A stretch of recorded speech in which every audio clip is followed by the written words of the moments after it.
Qu'est-ce que je fous ici? C'est quoi ce bordel?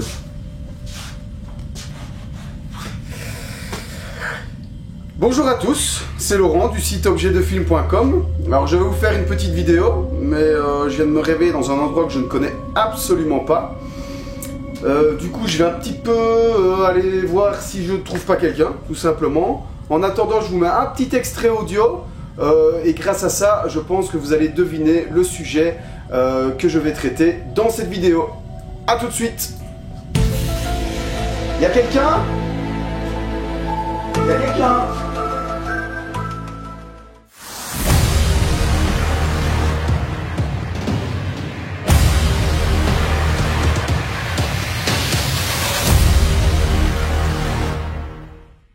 Me voilà enfin de retour. Alors j'espère que vous avez kiffé l'intro parce que j'ai pris un temps dingue à la réaliser.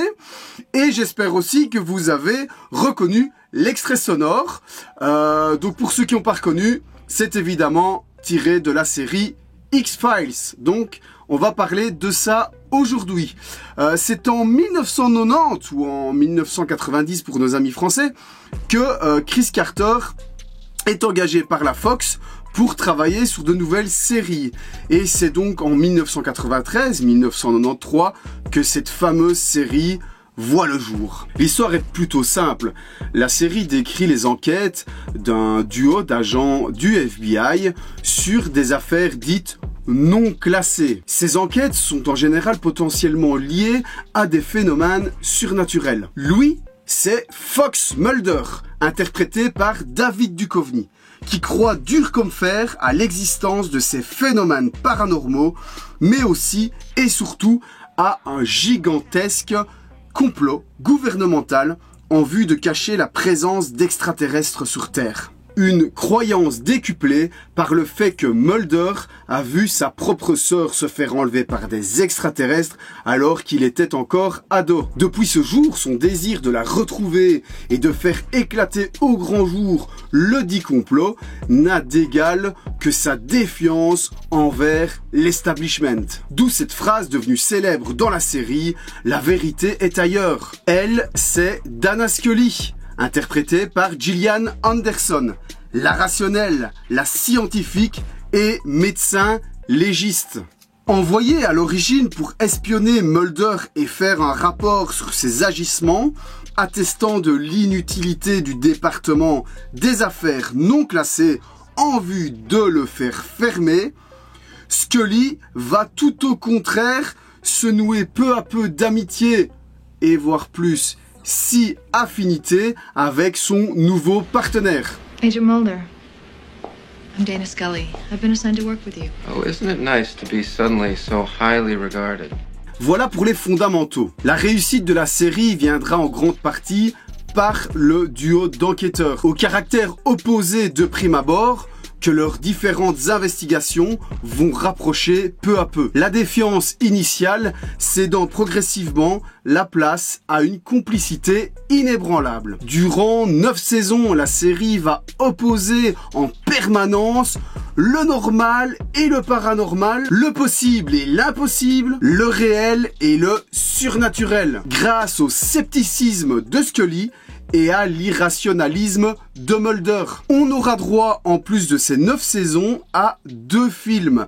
Le premier qui se situe entre la saison 5 et la saison 6, et le deuxième film qui se situe plusieurs années après la fin de la 9e saison. Plus récemment, on a pu redécouvrir nos chers agents dans une saison 10 et 11 qui, malheureusement, n'a pas eu le succès espéré. Pour ceux qui n'auraient pas encore vu cette série, je vous invite à foncer chercher le DVD ou le coffret Blu-ray. Vous allez passer des heures de pur bonheur. Maintenant que je vous ai bien rafraîchi la mémoire sur cette série, place à un accessoire du film que je voulais vous présenter, car c'est aussi ça le but de mes vidéos. Et quoi de plus représentatif que ceci? Hop, donc je vais le mettre là pour le moment. Comme ça, vous le voyez. Alors, sur mon pull, c'est pas l'idéal. On va y arriver. Alors, pour commencer, et certains vont être sans doute un peu déçus, mais je tiens à vous dire que ce badge a été fabriqué pendant la production de la série, mais ce badge n'a jamais été utilisé à l'écran. Mais je vais y revenir un peu plus loin dans la vidéo, car c'est très compliqué de trouver un badge qui a été à coup sûr utilisé par les acteurs. Il faut savoir que ce genre d'accessoire a été fabriqué en plusieurs exemplaires et celui-ci fait partie d'un stock qui n'a finalement pas été utilisé. Je suis sur pas mal de groupes Facebook qui parlent justement de tout ce qui est accessoires de films et de séries.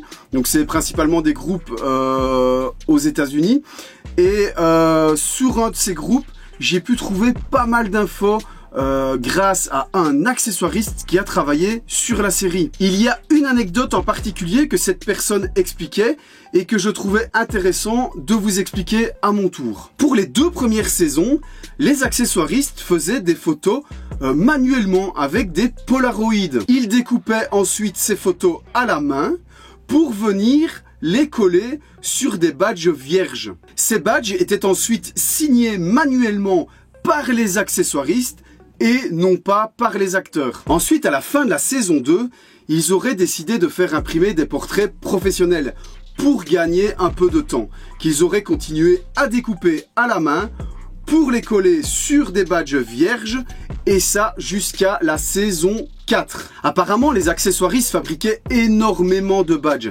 car c'est vrai qu'en plus des acteurs principaux, donc de Mulder et de Scully, on peut voir pas mal d'acteurs dans les locaux du FBI avec ce genre de badge. Il semblerait qu'en plus de ça, il y avait pas mal de pertes, de vols, voire même de dons à différents membres de l'équipe de tournage. C'est pourquoi, à partir de la saison 5, pour gagner du temps, ils auraient commencé à scanner les badges pour en faire des versions photocopiées. Alors oui, je parle au conditionnel, car moi personnellement, je n'y étais pas. Je me base effectivement sur le témoignage d'un accessoiriste qui a été validé par pas mal de collectionneurs autour de moi. Donc je pense que effectivement ça semble logique. Il existe donc plusieurs versions de badges avec signature manuelle et photocollée, et il existe aussi plusieurs versions de badges scannés. Alors je vous mets quelques photos de badges que j'ai trouvés sur internet, sur des sites très réputés. Donc c'est tous des badges qui ont été utilisés pendant le tournage, et on peut clairement voir qu'il y a pas mal de différences, surtout sur les signatures.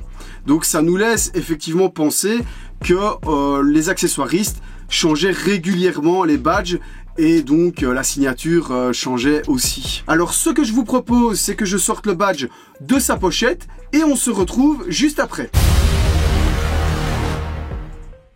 Voilà donc mon badge que j'ai ici. C'est un badge qui a été utilisé plutôt à partir de la saison 5, puisque c'est un badge version scan. J'ai un peu cherché, un peu beaucoup même, pour voir si on pouvait apercevoir le même genre de badge. Et j'ai trouvé finalement dans la saison 6 un épisode où on voit, alors on voit pas super bien, mais on voit un badge qui semble être le même modèle. Donc ça saurait pas être celui-ci évidemment, comme je vous ai dit, parce que celui-là, même s'il était destiné à être utilisé, il ne l'a jamais été. Donc je vous mets un extrait de cet épisode où on voit Mulder sortir d'un bureau et en faisant un petit arrêt sur image. Ensuite, j'ai fait tout simplement un print screen sur base du Blu-ray.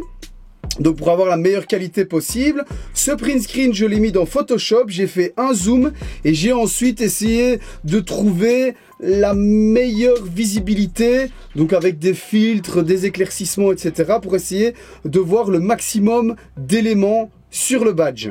On a l'impression, alors voilà, c'est clair qu'on voit pas super bien puisque c'est une série qui a bientôt 30 ans, donc la qualité est relative, même en Blu-ray, mais voilà, j'ai l'impression que c'est le même modèle. On a l'impression de retrouver la même forme de signature, la même photo évidemment. Maintenant, c'est clairement difficile d'être certain à 100% que c'est le même modèle, mais en tout cas, je trouve que ça y ressemble fortement. Encore une fois, c'était plutôt pour moi avoir une idée, puisque de toute façon, encore une fois, c'est sûr qu'il n'a jamais été utilisé. Mais au moins, ça me réconforte dans l'idée que le même genre de badge était sans doute utilisé dans la série. Alors, il faut savoir qu'il y a quelques années, certaines personnes un peu malhonnêtes vendaient ce genre de badge comme si c'était des badges utilisés réellement à l'écran.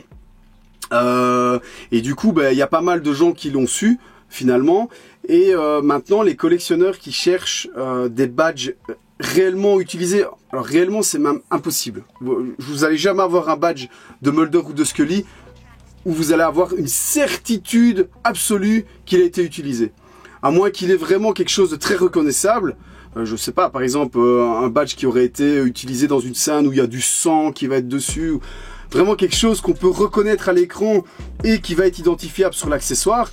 C'est super rare. Mais sinon, vous n'allez jamais avoir cette garantie-là. Pourquoi? Parce qu'il y en a trop. Il y a eu tellement de badges fabriqués que c'est quasi impossible d'en être sûr.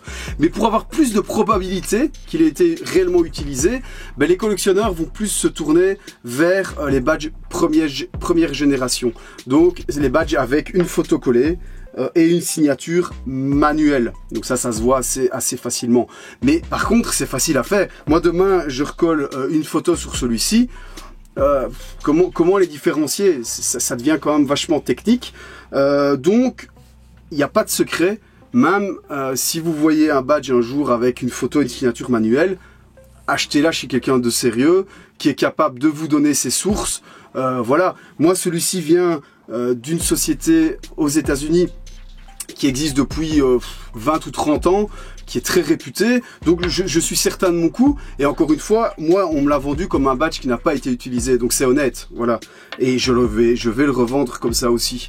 Un badge qui est censé avoir été utilisé, comme je vous dis, première génération, les prix sont assez élevés, on va être sur du 4000, voire peut-être même 5000 € le badge, sans avoir la certitude que les acteurs l'ont porté. Un badge comme ceci va être vachement moins cher parce que il y en a eu beaucoup trop en fait.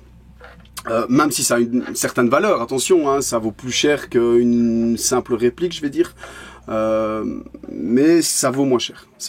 On va être de l'ordre de 10 fois moins cher. Voilà, donc accessoire que personnellement je trouve super sympa. C'est pas un accessoire finalement qui a été utilisé, mais il a quand même une belle histoire derrière. Il devait être utilisé par David Duchovny, il l'a pas été. Mais voilà, on n'est pas sur une réplique, on est sur un objet de production, on va dire. Donc moi en fait je l'ai mis dans cette pochette, c'est ça que je voulais vous dire aussi. Mais la pochette n'est pas d'origine, hein, donc ça aide aussi à savoir s'il a éventuellement été utilisé ou pas, même si c'est pas très compliqué d'ajouter une pochette. Donc moi j'ai mis une pochette pour le remettre dans son contexte. Mais la seule chose qui est authentique, c'est le badge. Si quelqu'un un jour veut acheter ce genre d'accessoire, qu'il a un doute, qu'il n'hésite pas à me contacter. Je lui donnerai avec grand plaisir toutes les infos que j'ai, tout ce que je connais à ce sujet. Je le fais avec grand plaisir pour plein de monde. J'ai un site, mais je fais ça avant tout par passion, donc il faut pas hésiter à venir me poser des questions et je vous donnerai tout ce que je connais comme conseil ou comme avis avec grand plaisir. Voilà. Donc j'espère que ça vous a plu. N'hésitez pas à partager, à liker, à me contacter en privé si vous voulez. N'oubliez pas de vous abonner à la chaîne. Je vous dis à très bientôt. Salut